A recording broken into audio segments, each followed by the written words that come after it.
Hey guys, how we doing? So we're back with another Mother's Basement video, and this is called Why Kakegurui, excuse me, is a terrible gambling anime. Gotta admit, I did find it quite annoying with Kakegurui, how there didn't seem to be any kind of like real repercussions or kind of like, she didn't mind losing, which was a bit annoying because it didn't feel like there was much at stake, and it didn't make it as exciting as it could have been, if that makes any sense. It just seemed a bit meh. I mean, partway through I was tempted to like finish it, but then I was like, you know, just stop. But then I was like, it's only 12 episodes, I'll finish it. And then I was a bit disappointed with it, so I just want to see what Mother's Basement's got to say on the matter. See if he brings up some points that I had problems with.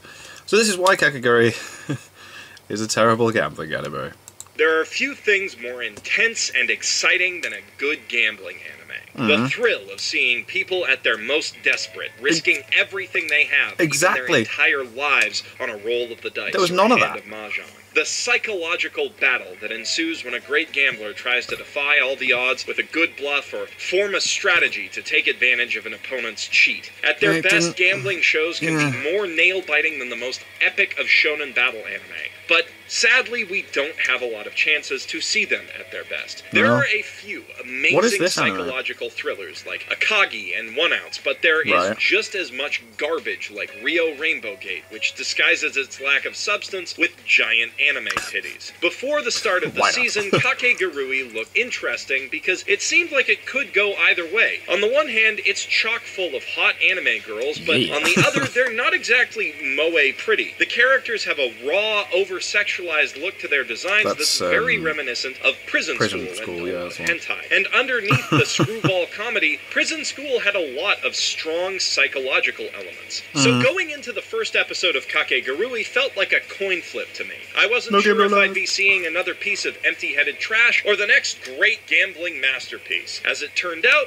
that coin landed on its side. Kakegurui does have some fascinating psychological elements with a cast of attractive and compellingly broken characters along with a twisted, over-the-top sense of humor that's very reminiscent of Prison School. As a fucked-up school comedy, it is immensely entertaining, and I can totally see why it's the most popular show of the current season. But it is not exciting. Not even a little bit. In fact, it's one of the most predictable, boring gambling anime that I've ever seen in my entire life. It pretends to be a high-stakes, all-or-nothing thrill ride like current genre Kingpin Kaiji, but at the end of the day, it's all nothing but a sham. I'm really torn on this series. On the one hand, it's bringing attention to one of my favorite and most underrepresented subgenres. On the other, it's grossly misrepresenting what that subgenre has to offer. So today I'd like to take some time out of my busy schedule of going to too many anime conventions and making my parents lie about what I do for a living to discuss what Kakegurui does wrong, in the hopes that I might change the anime industry for the better with my unparalleled wisdom,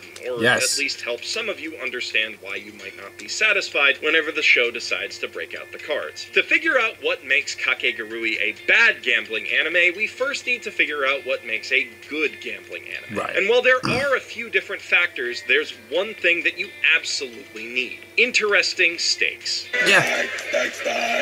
There was never anything like... I'm talking about the prize and the ante. What the characters stand to win, and what they could potentially lose. You need to get the stakes of a story like this just right in order to properly ratchet up the tension. For a gamble to be really interesting, its outcome needs to be something that can tangibly change the gambler's life, either for the better or for the worse. And it's vitally important that the risk matches the reward. After all, nobody is going to potentially throw their whole life away for $100. Kaiji author Nobuyuki Fukumoto is a master of this. The series starts with Kaiji risking a life of slavery for a chance to erase his massive debt, and only gets more dire from there.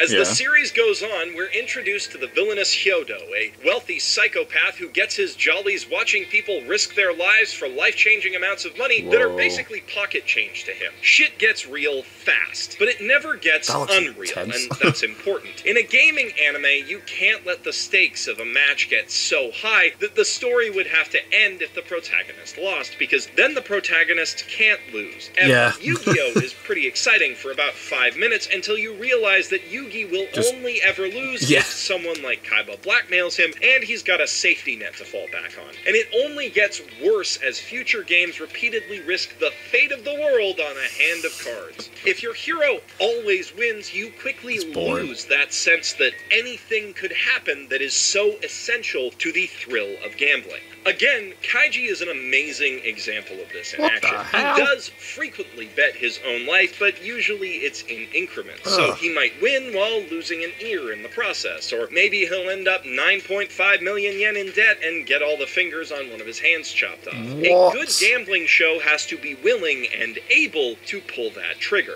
Yeah, that sounds awesome.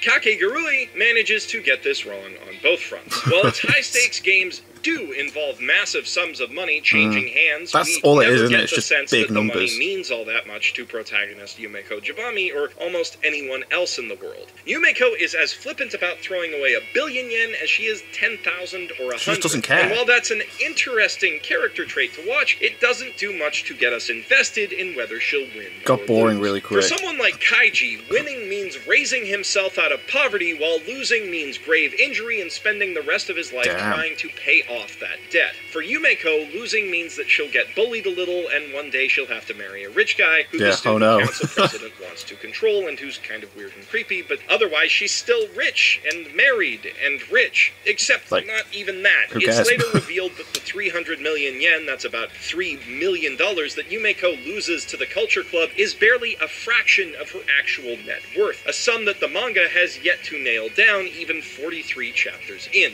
So no matter how absurd the bets get, there's never a tangible sense of danger to any of them. Yumeko may as well be betting a Beanie Baby collection for all the actual value that she places on the money in the story. Yeah, she doesn't care. If you don't see why it's important for a show like this to have a real sense of risk, think of it this way. It's entertaining and impressive to watch a high wire act at the circus, but it only becomes exciting when they take away the safety net. Even though, if you think about it, you know that this means that they've practiced and checked their equipment to the point that nothing could possibly go wrong. That doesn't matter. Even though it's all a performance, it makes you feel like one mistake could kill somebody. And that feeling ratchets up the tension in the circus tent substantially. This is a very good That's the magic of a show analogy. like Kaiji. Something that you can only get from a story that's willing to drop half of its established characters off a building. You know that it won't do that to the protagonist, but then again, it might. Comparatively that's speaking, the interesting thought, isn't it? Like, feels what if they watching do? a kid's gymnastic competition. Performing tricks on a balance beam 3 feet above some thick crash mats might involve all of the same technical skills as a tightrope act, but you need to really stretch your imagination to pretend that they're even remotely the same thing. The underlying issue is the show's setting. Kakegurui's characters are children attending high school, so even if they weren't all rich, they'd still have a massive safety net.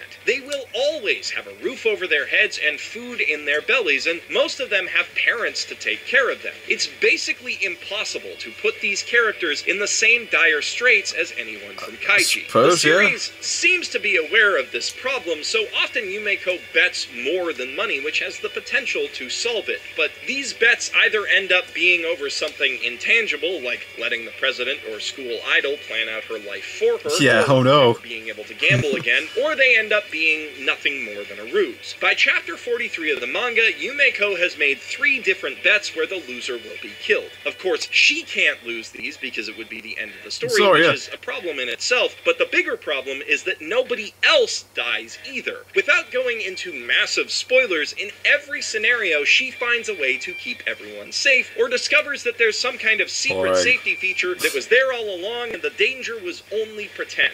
Well, okay, in one scenario, the safety feature only saves the intended victim by luck, but of course nothing in fiction is actually random at all, and saving a doomed character with a lucky chance that the audience wasn't even aware was a possibility just calls attention to that and feels like a cheap Deus Ex Machina. Even in scenarios where Yumeko stands to lose something painful that wouldn't immediately end the series, like her fingernails, we never actually see anything messed up happen, because in addition to keeping the story going, the author wants to keep the cute girls cute, and thus the show has to be gore-free. The only time anyone loses their fingernails, they do it by choice, and I'm not gonna spoil that. Kaiji, on the other hand, goes through with that and much worse. And again, to avoid spoilers, the first time that the Kakegurui manga briefly threatens to get, well, actually threatening in Volume 7 by supposedly removing a safeguard, we find out that it was all a bluff not one chapter later. As I discussed in my video about how Yui ruins sword art online, you are allowed as a writer to set up deadly scenarios and then let your characters escape by the skin of their teeth. But if that's what happens every time you do that, the audience will catch on to your trick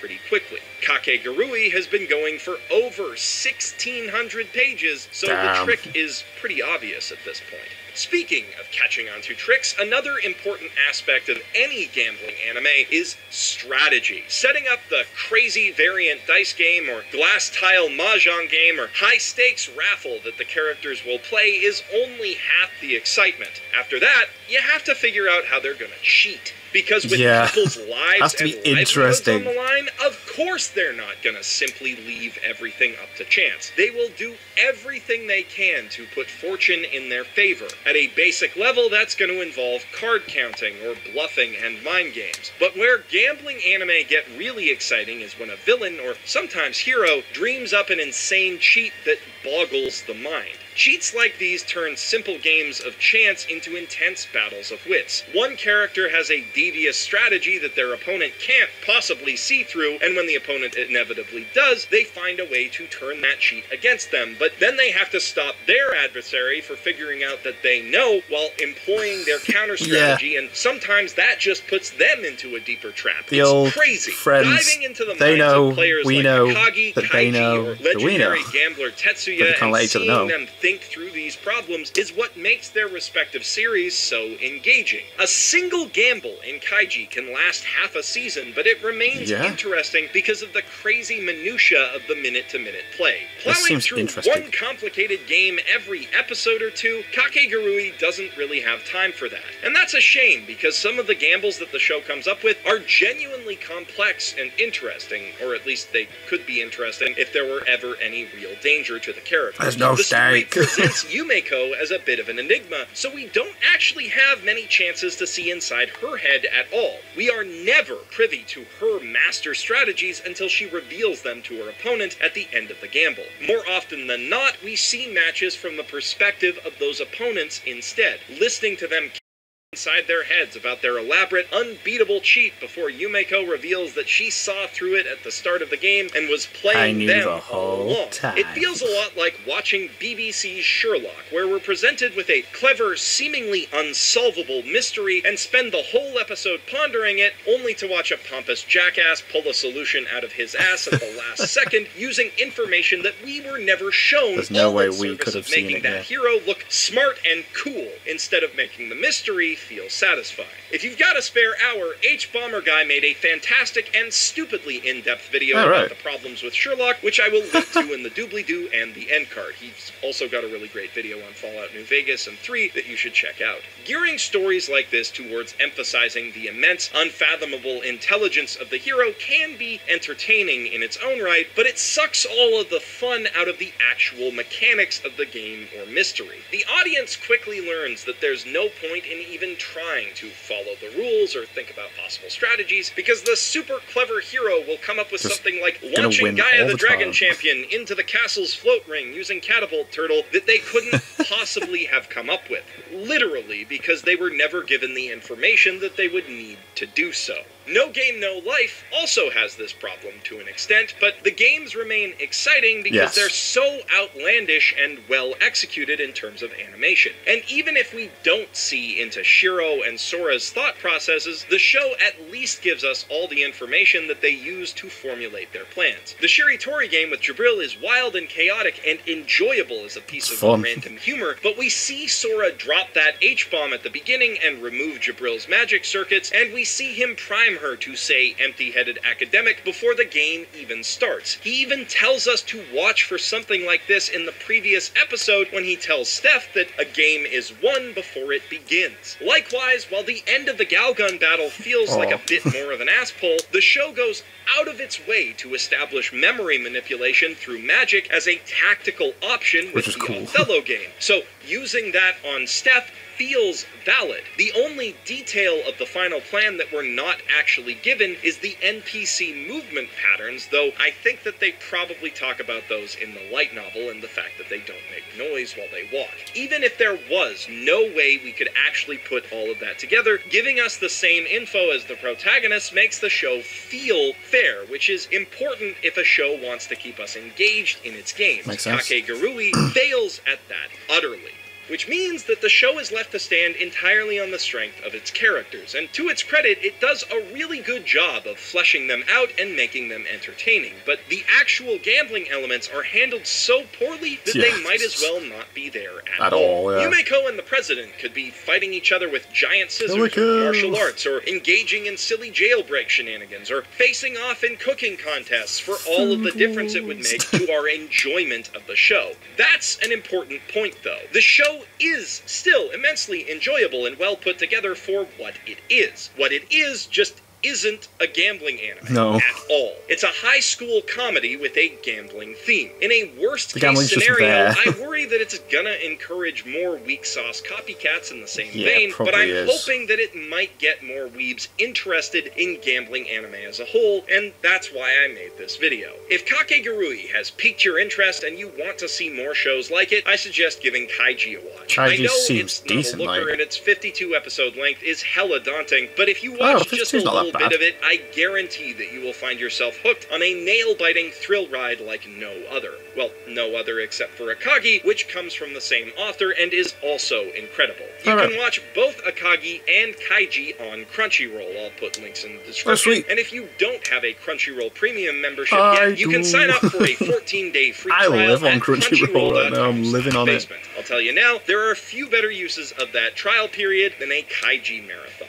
And I mean, you're gonna need to kill some time anyway before Kakegurui comes out, since Netflix won't be releasing it for like half a year, and there's no other way you could possibly watch it, right mateys? Picking up a Crunchyroll subscription is a great way of telling the big streaming services that simulcasts are important to you and that they should probably work on implementing them if they want to get your cash. If you want to send a more direct message about that, I will leave a link to Netflix and Amazon's contact pages below. Like Giggix said in his recent video, just telling them that this is a problem will help. Let me know in the comments below what your favorite gambling or gaming anime is, and while you're down there, make the safest bet you'll make all week by hitting subscribe. You could win as many as 2 great videos like this every single week. If you want to hedge that bet, pledge your support to my Patreon, and you'll also get access to my Discord server, as well as copies of my scripts and other cool goodies. Thank you so much to the patrons whose names you're seeing on screen right now for helping out with that. If you want to see more of me right now, then Google has a recommended video tailored specifically to your taste